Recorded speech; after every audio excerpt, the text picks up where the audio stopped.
internet. It is Thursday the 19th of October 2017. We are en route to Fiji. Our first port of call in Fiji is Savu Savu, a place I've been before and a place I've taken you before. I'm really looking forward to going back there. Today, Alfie, second officer, has organized a tour of the bridge. Now the bridge is where the ship is controlled. It's kind of like sitting in the driver's seat, if you like. This is where the captain sits and controls the boat. Ship. I've never been to a bridge before. I want to see how something this massive gets controlled by one person plus a whole bunch of people below him, which Alfie's a second officer, that's quite high in the rank. This is really exciting. Is there going to be a steering wheel and a gear shift and indicators? I don't know. I don't think so. Let's go and find out in the bridge.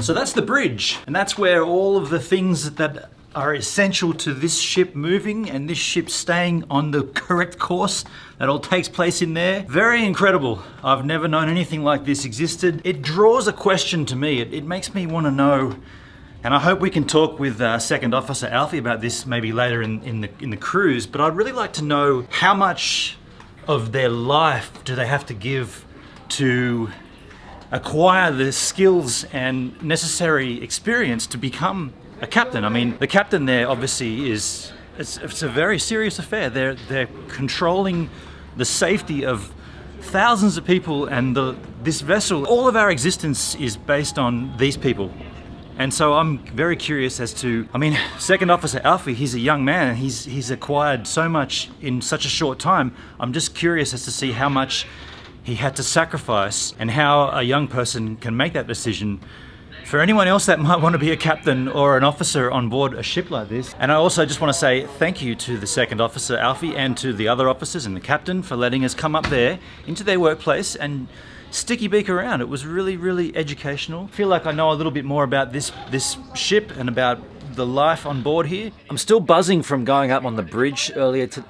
Hang on one sec, I'll just pause this. Just chilling here. I'm still buzzing after that bridge experience. It was really cool to see how this ship rolls. Can you use that term, how the ship rolls? No, you can't. How the ship floats. We've just been mellowing out here, watching some Seinfeld, chilling out in the room. I thought it might be time now to have a chat with Danny Black.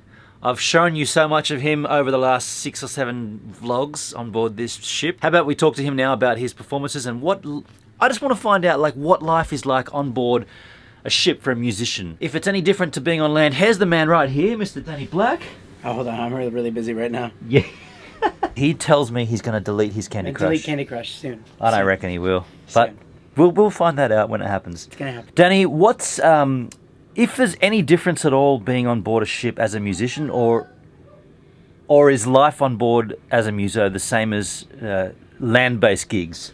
To be honest, it's better. The thing is that you're playing gigs and people are showing up to your gigs without you having to promote and do all that stuff. So if you're on land, you have to let everybody know, then they show up. You might get maybe one applause because they're eating dinner or whatever. Yeah. But out here, they're here solely to see you play and to be entertained, and they really appreciate that. That's kind of more like a captive audience, if you like. They're already interested in you, and they're going to pay attention and enjoy the whole show, right? Well, they're here to see you, and if you're here from week to week, it's like every week is every cruise is a different audience, so they're coming to you and they become fans. I mean, if they're like the right style for you, they'll be fans instantly. So I've actually noticed that on board this ship throughout the course of the day, you'll have people come up to him and want to stop and talk. It just happens later on in the cruise. You just get like ship famous. I always say, Yeah. you get ship famous, and it's nice. It means you're effective. All these different questions, and I've done some Q&As and some ship life videos on my channel. Rad. And, I'll throw links to those up top there. You'll tell me which are the best, and I'll put them up there. But I'll tell you what we will do tonight. I've faffed around and not shown you anything from Danny Black for the last, I don't know how many vlogs. Tonight, I'm going to show you. Maybe we can talk a little bit about that. You're looping. You loop a lot. I have a looping pedal. It's really simple. I press a button and I play a riff or whatever. I press it again and it just keeps playing over and over and over and over and over again. And then I add on to it.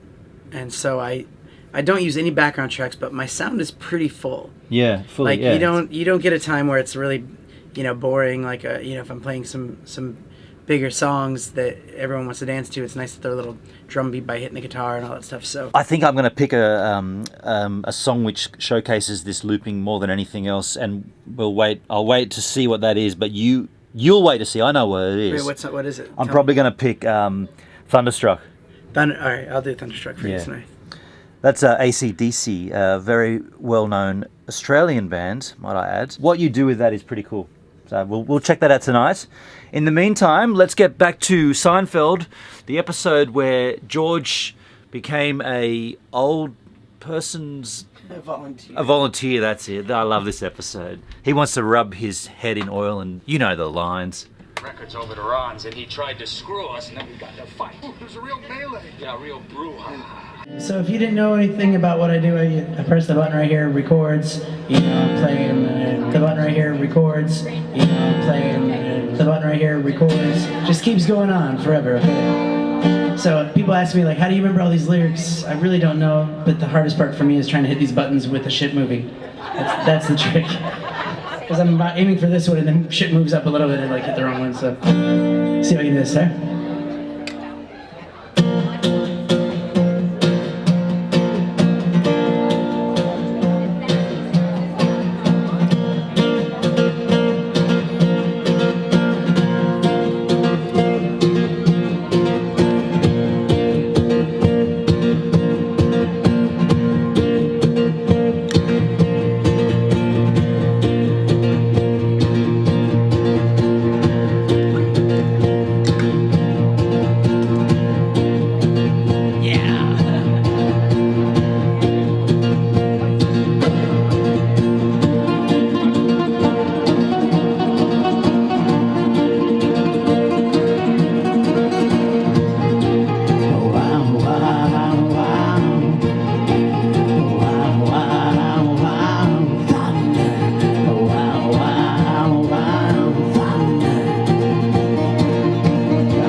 Make some noise for this. Like, woo!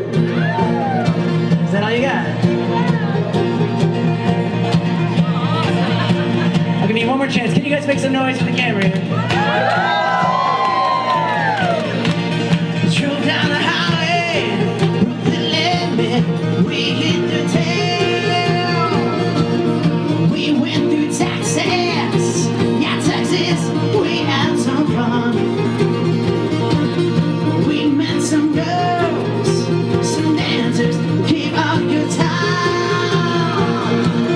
Broke all the rules, laid all the fools, yeah.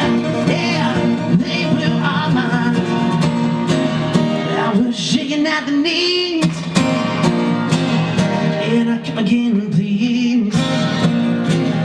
Yeah, the ladies were too kind. You bet. Thunder shock. Thunder. Yeah, thunder. Thunder.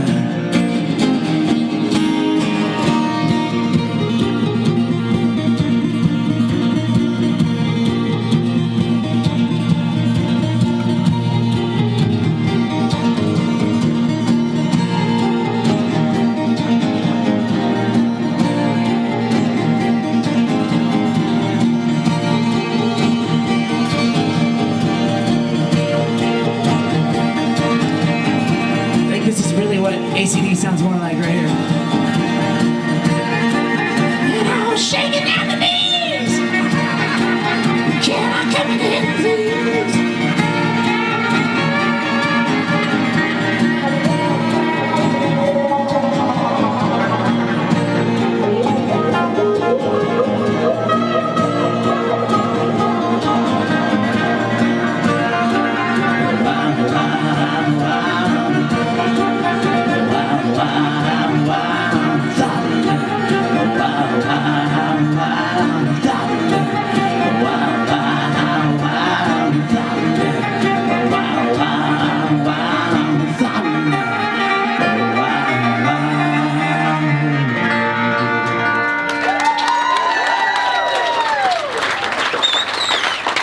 There you go.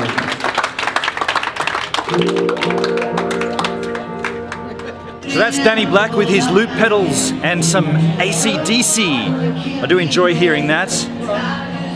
Today on the vlog is somewhat of a special occurrence. This episode marks my 200th vlog.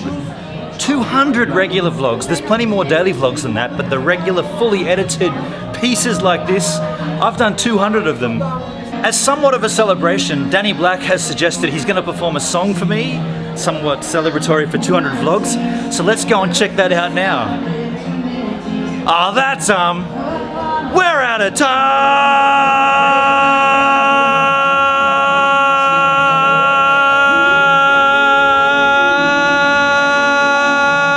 Oh yes, I ran out of time yet again. Thanks for checking out my channel, Gives a Minute. If you want to become a giver, please hit the subscribe button. If you want to give a little more, you can check out a previous vlog here. If you want to give even more, you can support me over at Patreon. And if you're a photographer, please check out my Lightroom 6 presets right here. Has that been 20 seconds?